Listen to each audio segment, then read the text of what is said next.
J'en peux plus. Ce match de basket, ça m'a épuisé. Faut dire, j'ai marqué des points. 400. Non, bon. 4. Enfin, j'ai pas arrêté. Hein. Franchement, d'ailleurs, on m'a même laissé la coupe. Tellement j'avais bien joué. Eh bien, hein. Un mot. Qu'est-ce que c'est? Je suis sûre que ça doit être de mon entraîneur. Il doit être trop fier de moi.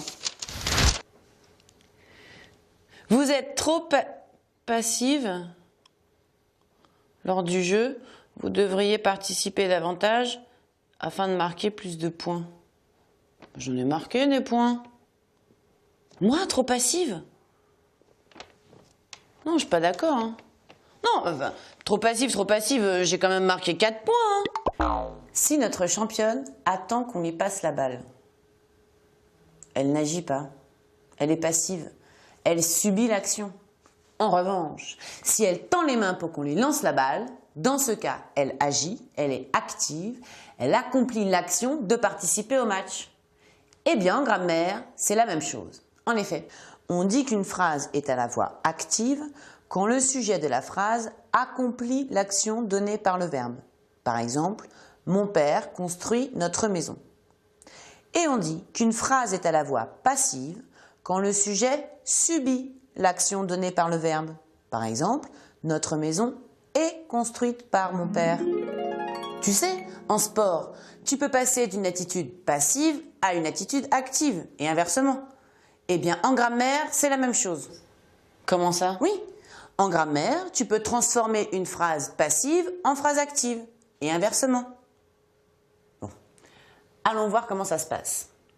Essayons ensemble de comprendre comment transformer une phrase à la voix active en phrase à la voix passive. Prenons un exemple. Mon père construit notre maison.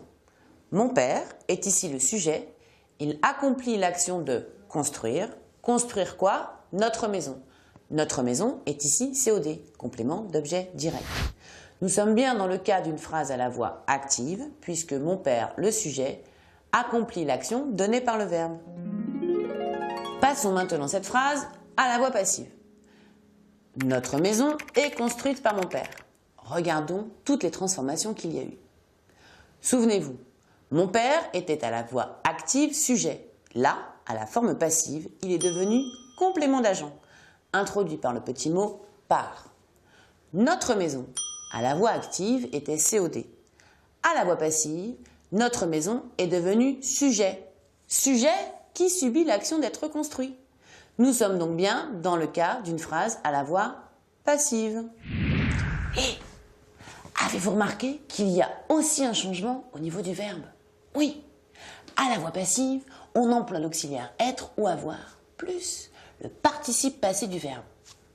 Attention, hein, pensez à bien faire l'accord du participe passé quand cela est nécessaire. Résumons tout cela sous forme d'un tableau.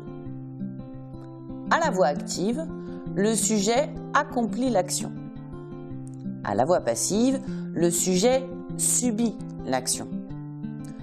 Lorsque l'on veut transformer une phrase à la voix active en phrase à la voix passive, le COD de la phrase active devient sujet de la phrase passive. Et le sujet de la phrase active devient, lui, complément d'agent dans la phrase passive. Et il est même introduit par la petite préposition par. Dans la phrase passive, on emploie l'auxiliaire au même temps que le verbe dans la phrase active. Et il est suivi du participe passé du verbe. Moi, trop passive? Je veux lui montrer, moi, si je suis trop passive. Il va voir ça. Attention!